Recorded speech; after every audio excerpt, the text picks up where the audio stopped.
So here's the thing that we just starting this next page, Tanya Perek base, and we just figured out how every yid has a neshama from kedusha, and the whole perek is about the theme that the neshama comes from mal mamish, literally from above. It's literally granted from Hashem as a divine presence, present. It's something that comes from above. It comes from Hashem. It's nothing you can attain by yourself. So it's not, you would think that the soul is something that if someone is a really good Jew, if they give all their money to tzedakah, if they learn Torah day and night, then they end up having a neshama of kedusha. No. Neshama of kedusha is given from above. It's not up to you. So whoever Hashem decides to adopt. Now we're going to have a big problem with this whole discussion. By the way, it's not such a simple thing that you have a neshama. There were many Kabbalists who believed that a neshama of kedusha is only for a tzaddik, only for a perfect person. They believed that if you had kedusha, if you are holy, that's only for holy people.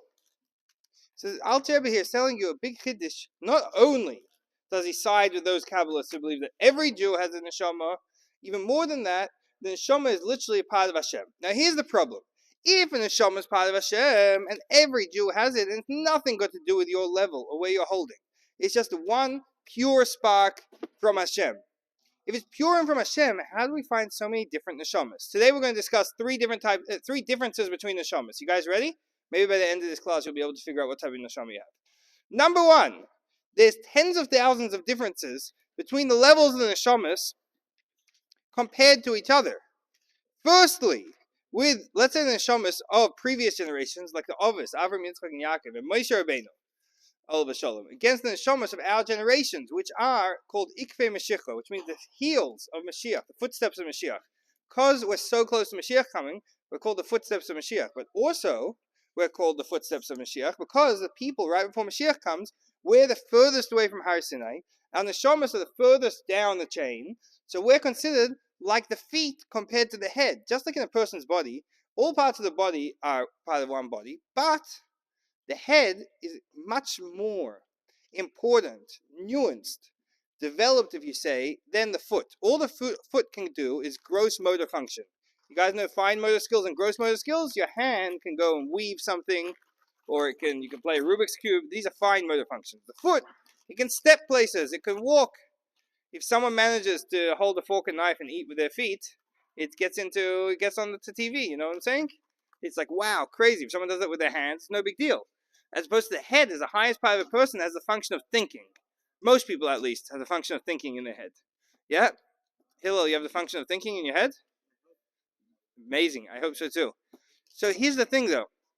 So too is it with souls. That the highest, the original souls, the souls of Avram, Yitzchak, Yaakov, Moshe Rabbeinu, these great people you can think of like Aaron, Shmuel, Yeshua, they had the greatest souls. And now, in our generations, all the way down the chain, we have much lower souls. In a more Kabbalistic look, you should know that all souls start off as one. There's Adam Rishon's neshama. There's just one neshama. Neshama is part of Hashem, and it comes down into Adam Rishon. Then from there, it's split up into different flavors. There's Avraham, who is neshamas within the sphere of Chesed. Because Hashem expresses himself to this world in 10 different ways.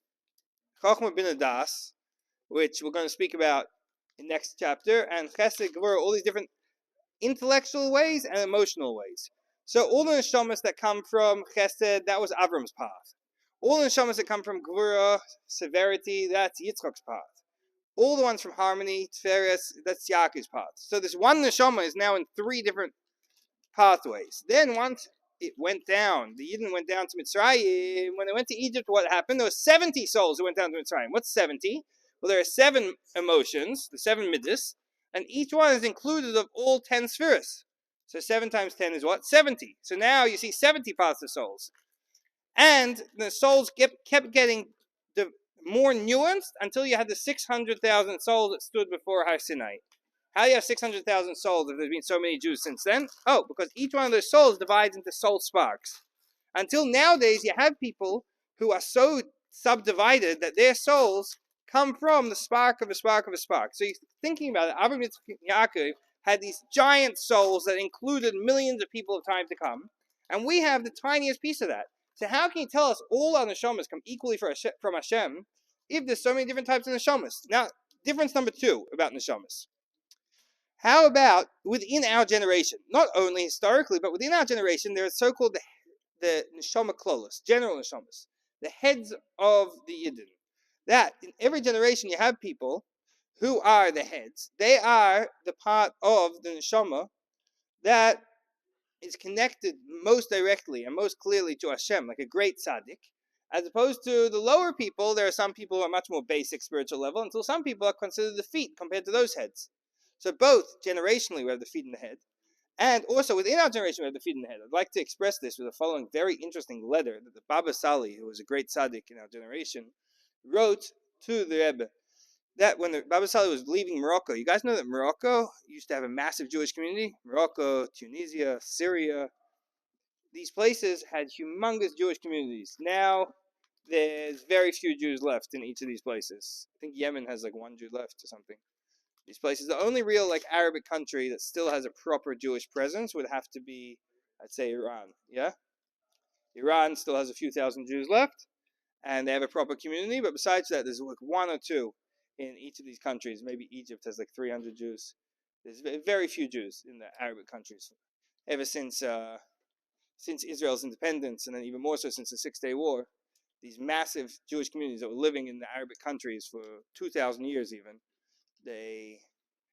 most of them were more or less asked to leave, politely or not so politely, or hinted to leave. These places, these were much older and more established Jewish communities than Europe, in a lot of places. A lot of the Jewish communities in Europe were maybe there for 1,000 years. Some of them were there for a long, long time. And then you look at these in places such as Iran or Iraq. They had people who came there during the time of the Beis Hamikdash, you know.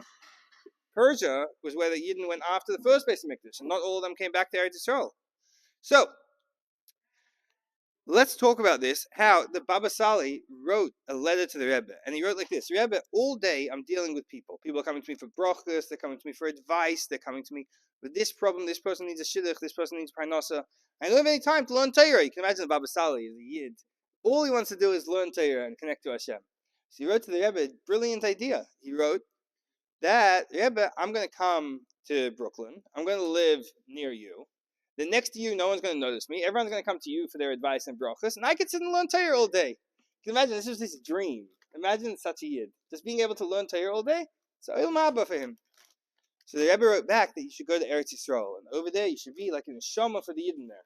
He should be a driving force, a life source for the Jews there. And he was there in Eretz Yisrael. There was hundreds of thousands, say millions of Jews influenced by him. And so here's an example of a Yid who he is a neshama klolos, a general neshama, a neshama that connects thousands and thousands of Jews to Hashem. So how can you tell me that neshamas have nothing got to do with our avodah and our work? It just comes straight from Hashem. How can you say all neshamas is just one big neshama? It's all straight from Hashem. If we see so many different types of neshamas. Now, you ready for difference number 3? Not only generationally, not only within our generation are there many different neshamas, also within every neshama. You ready for this? Within each person, you have a nefesh, ruach, and neshama, which in general terms, that means that nefesh, we're going to look at these in 2 ways. Nefesh, ruach, and neshama could be compared to thought, speech, and action. Just like you have thought, speech, and action, the most active base level in neshama is the nefesh. That's the one that's keep driving force. Then the ruach is a bit more on the inside, and the neshama is all the way on the inside. A better way to look at this would be nefesh would be on the outside, expression. Nefesh could represent all thought, speech, and action, all forms of expression. Ruach would represent, nefesh is going to be the sphere of malchus. Ruach is going to represent the midas. Ruach is the emotional soul. That's going to be kindness and severity, harmony. And then neshama, the higher one, is going to be your moichin, your mind, your understanding, your wisdom, attaining Hashem. So, these are 3 levels within each neshama. For the record, we should put down here, there's chaya and yechida, which are considered, we're not mentioning them here, because those are makif. Those are over-encompassing. Those affect you just in a way that is not direct, more in an indirect way. But we're going to speak about those later. Those are compared to a person's will and a person's level of enjoyment, pleasure. So, if there's all these differences generationally, within our generation, and within each person, how can you say that there's just one giant neshama? All neshamas just come from Hashem. There's so many differences. So the Alter Rebbe is going to say, and what we're going to learn about tomorrow is, you ready for the punchline? Every single level of neshamas, from the top to the bottom, the highest madrega to the lowest, whether it's in the greatest tzaddik or in the most simple farmer, the lowest of the low, even in a criminal, let's say, it all comes from Hashem's moichin. Remember we said Yisrael Olav Machshava? Yidden came up in my mind, says Hashem. So they all come from the mind of Hashem. That is Hashem's Chachma, and we spoke about yesterday from the Rambam that Hashem and His Chachma are one. So we all come from Hashem. But the way we come from Hashem is what's going to explain this to us. The detail is very important here, that we come from Hashem in a way of coming from His moichin. And tomorrow we're going to bring an example of the way the child comes from the father's mind. So too does the neshamas come from Hashem's mind, and with that we'll see how there could be so many differences in the neshamas. Yet at the same time, we all come from the same place. We're all the same in essence, and it's all from Hashem, and it doesn't make a difference on whether you earn your neshama, rather Hashem gives you your neshama, straight from above.